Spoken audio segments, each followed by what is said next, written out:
Hello and welcome to Radio with Pictures with femLINKpacific and FemTalk 89 FM, where we bring you a chance to meet everyday heroines from across Fiji. Joining us on this episode, we have Inise and Dawai of the Sikituru Women's Club in Nadi, Andi Ana Ramatai of the Soqosoqo Vakamarama. We have Orelia Kava representing the Sign Language Interpreters Association Fiji, and from the Fiji Disabled People's Federation Nadi branch, Roberta Chan. Let's start with you, Roberta. We've been hearing a lot from the different women who've been joining us, the different heroines who've been joining us on Radio with Pictures this season, talking about the different activities, the leadership roles that women are demonstrating in their communities. Tell us a little bit about the Nadi branch of the Fiji Disabled People's Federation and how women are getting involved in the work of the branch. Us in Nadi with Fiji Disabled People's Federation, we consist of 35 women living with disability, and we are happy to be recognized in other activities like Fem Group and the other organizations that involve us in their group. So right now you're getting involved, for example, with our monthly network meeting. You're here. You were at the first Women's National Convention in Nadi, co-convened by the Fiji Women's Forum and the Fiji Young Women's Forum. Why is it important to get involved, or why is it important for able-bodied groups to involve you? Because we want to be recognized as able and not our disability. So look at your ability, engage with you. And not our disability. Right. Aurelia, although I think as a sign language interpreter, you maybe see it slightly differently because we need to be conscious of that disability. We need to be ensuring that we are including sign interpreters in our activities, both as civil society and government. So what is the work that you're doing, and how are you seeing the involvement of particularly women who need that support? For the Sign Language Interpreters Association Fiji, there is 32 members. That is practicing nationwide. So the whole of the country has only 32 interpreters. And out of this 32, there's 28 women. There's a committee that is heading this body, and they all consist of women. Wow. So that in itself says a lot about what women can do. What we are after is the support mechanism for persons with disabilities like us, the carers that look after people that are confined to wheelchairs. So we become, the more we know, the knowledge that we have, we are able to advocate properly on the behalf of persons with disabilities. As a sign language interpreter, I'm able to voice much more clearly, and there's a lot of learnings that is still for us to still go through in order to achieve the target that persons with disabilities are after. So it's almost like we need to do a couple of things. One, we need to make sure that there are more sign language interpreters, because we can't do much with 32 people. You must be a very tired woman. The other thing could be that when we're thinking about sign language interpretation during activities, that it's not just you are coming to report on what I might be saying, but actually also invite you to participate. So maybe have a couple of you out of those 32 to come and learn as well, because then you're able to get better at your interpretation. So apart from the skill set that we have, being a participant in the workshop is quite important, because when you are practicing, when you are hired in your skill set, you have a code of ethics. You are not allowed to voice your opinion. You become the channel of communication between the person with the hearing impairment, the deaf person, and the organizers. So as a participant, you are much more clearer, and people out there, organizations, get to understand your work instead of just being behind, just being the support mechanism that is not known. You're more than a service provider. How long does it take to learn and be trained and be qualified to do what you do? For the basic class, when you want to enter, we have an advertisement out on paper, and we have a 6-month basic sign language course. From that basic one, you sit an exam to qualify for the advanced, which is another 6 months. After that, when you graduate, you get into the interpreters training, whereby you are qualified to interpret in public. Right. Yes. So Inise, from your viewpoint, the Sikituru Women's Group, you're doing a lot of work, but I'm just wondering, in terms of, as we talk about, the rights of women with disability, their access to information, their participation, what could be happening in groups like yours, which are predominantly able-bodied, to better understand the issues of persons with disabilities? Right, in Sikituru, that's where I come from. We do a lot of work regarding the disability persons and the ability persons. For example, last October, we gathered some funds, and then for a few households, we make meters for them, which they do not have. And this is one of, we talk about this thing because of funding, and then we said, well, this is one of the things that we give out to the women in the village as an early Christmas present for them, especially some of these women in the different households, they don't have meters.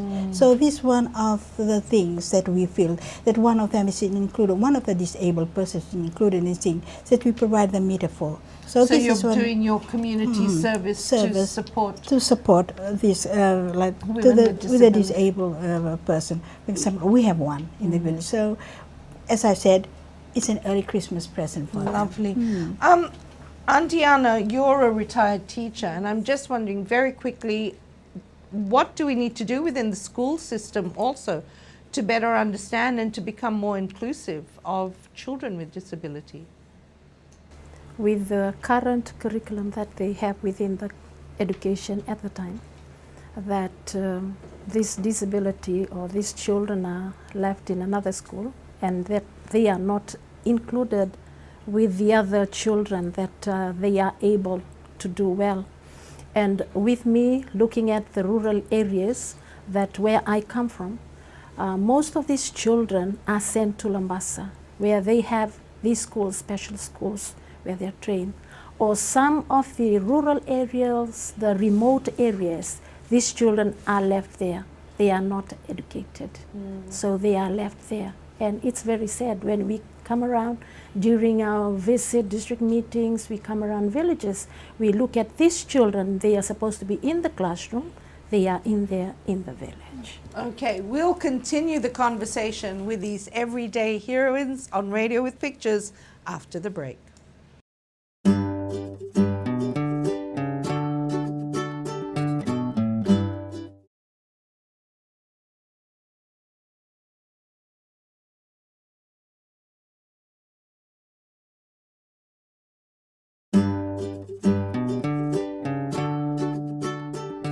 Welcome back to Radio with Pictures. Before the break, we were discussing some of the barriers for women's participation, particularly when you have a disability, in terms of access to information, even being, remote and excluded from the education system as a child, and then, of course, the pressure on the service providers to also involve you in communities. But if we could just sort of take a Women's Weather Watch moment to think about what do we need to know and what do we need to do in terms of disaster preparedness, response and recovery. You said, Roberta, there are 37 women with disabilities of the Nadi branch of the Fiji Disabled People's Federation. If we were to have, in preparing for the possibility that there could be another Category 5, what do we need to know in terms of preparedness for these 37 women? We need to have more awareness and educate people to evacuate people with disability to the main center. And does that evacuation, I understand, like talking to Inise from the Tavua branch, said early evacuation. Yes. Can you help us understand again, for someone like you, and these 37 women, why do you need to get out early?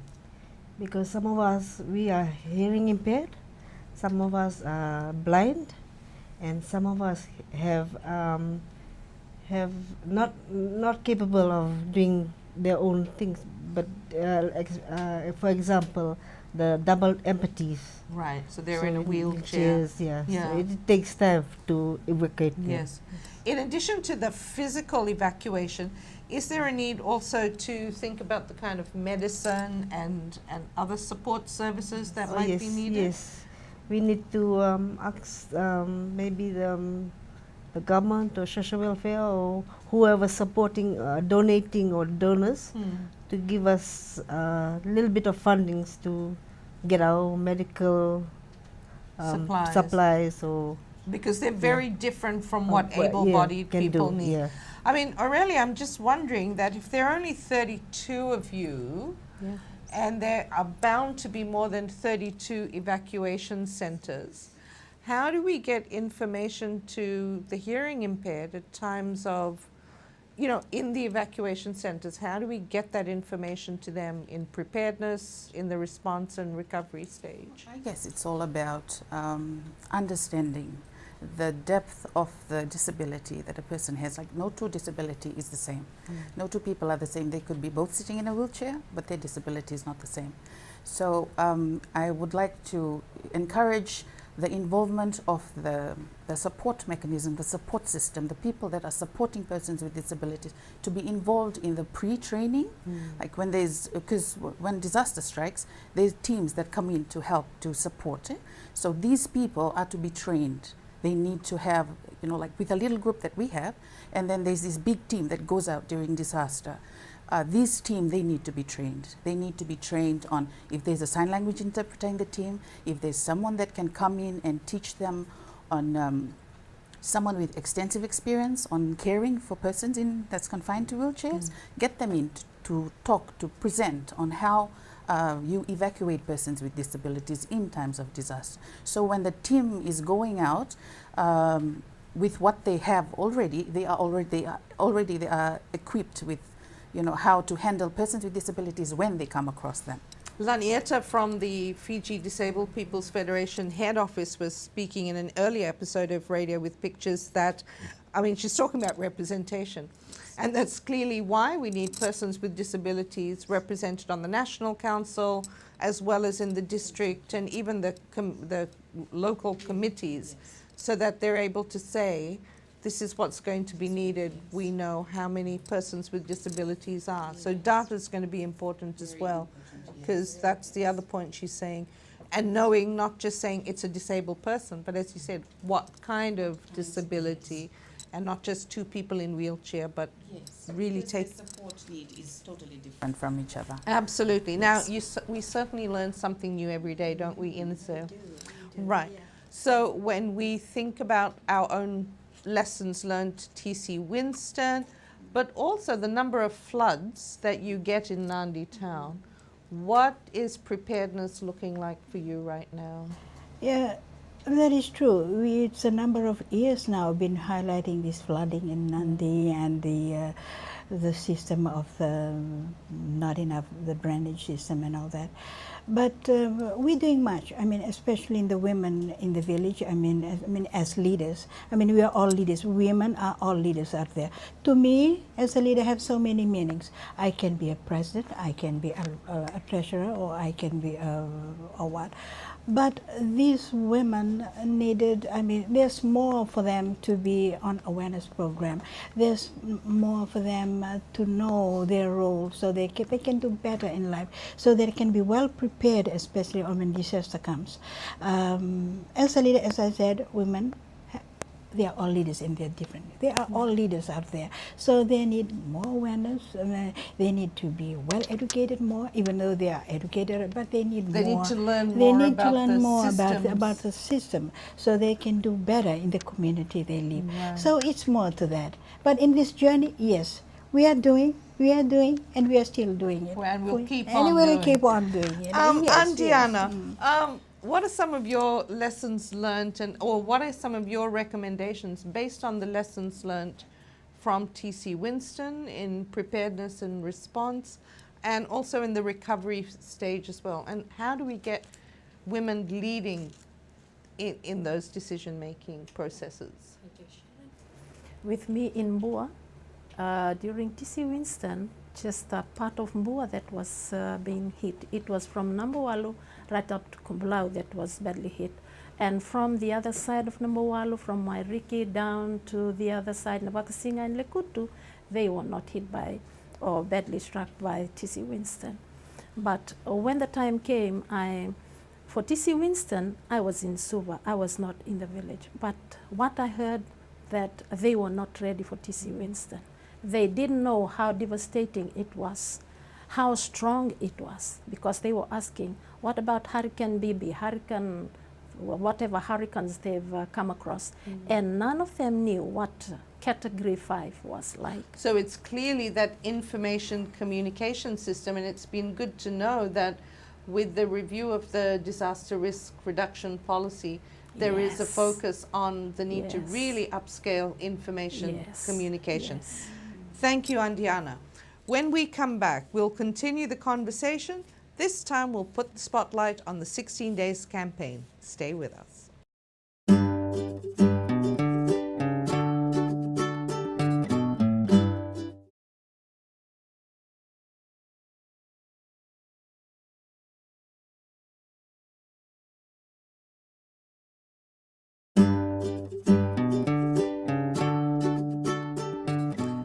Joining us, and welcome back to Radio with Pictures with femLINKpacific and FemTalk 89 FM. The annual 16 Days of Activism Against Gender-Based Violence has a focus this year on the need to work together to end gender-based violence in education. Roberta, you're a mum. How important is it to prevent gender-based violence, not just in the home and in the community, but also in the education system? To ensure that my fellow members and my children are secure and safe. Okay. And what could be some of the ways in which we make sure that that's happening? To be positive thinking, have a positive thinking. Always look ahead. Okay. And never look back. Yeah. Okay, thank you.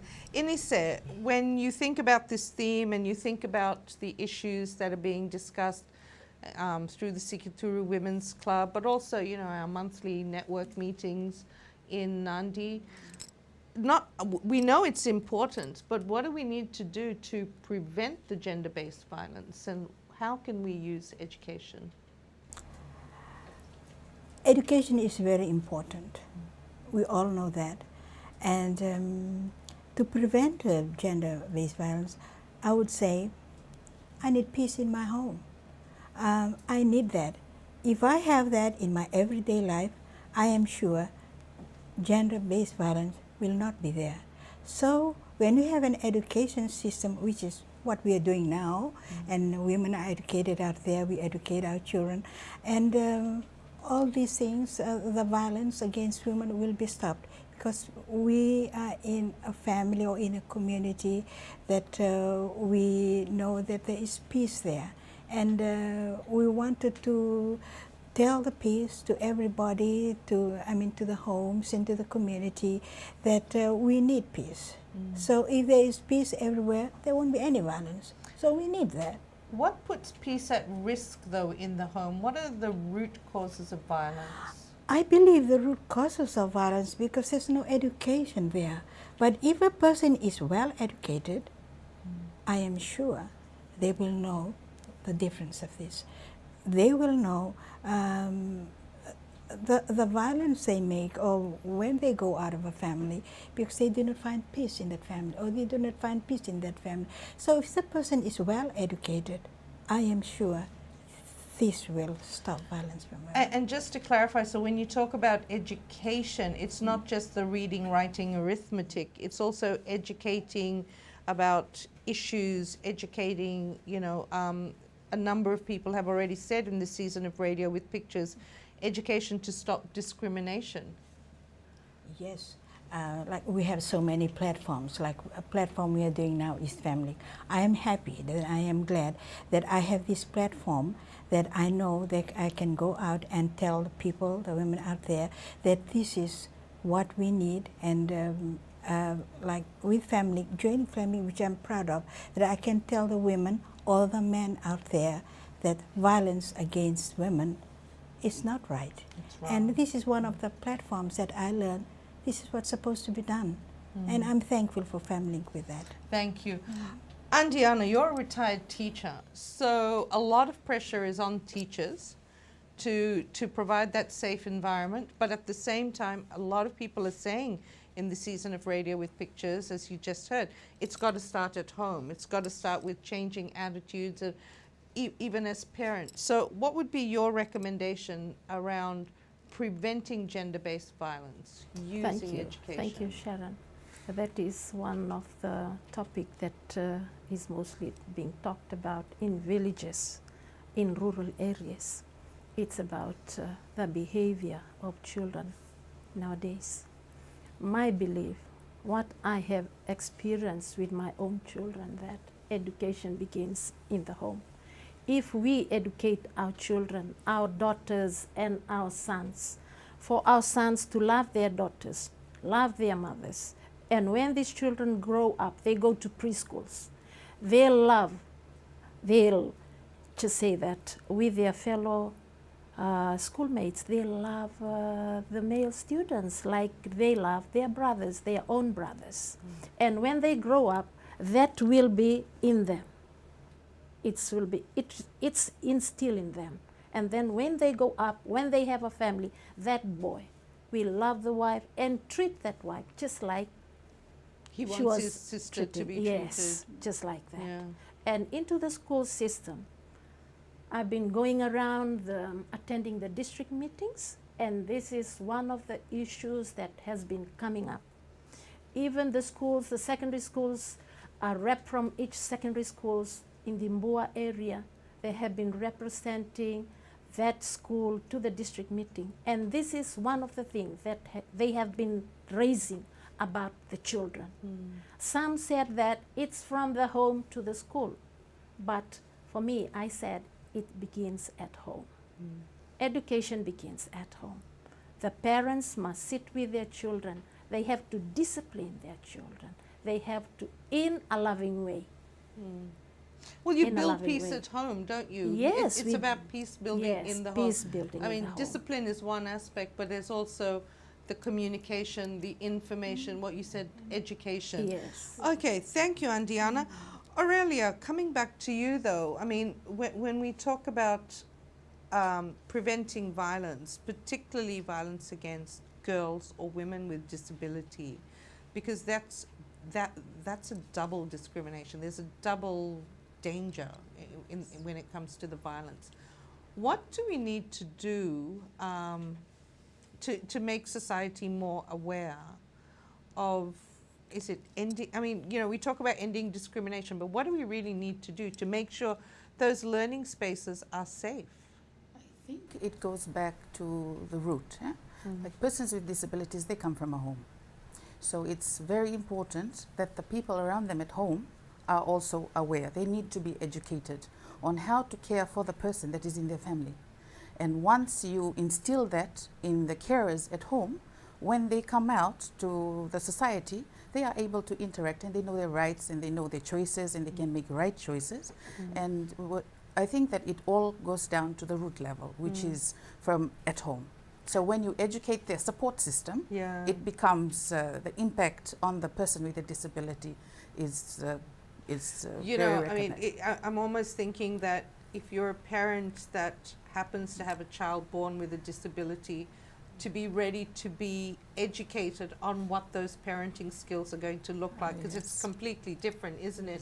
If you've got an able-bodied child, you have to learn, and you've got to come to terms with those challenges you are going to face, because it's not the It is almost like when you have a deaf daughter or a deaf son.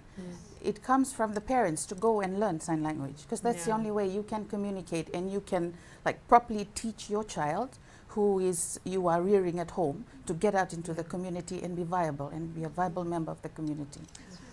Well, I wish we had more time, but we don't. So I want to thank our everyday heroines, Inise, Andiana, Orelia, and Roberta, for joining us on this episode of Radio with Pictures.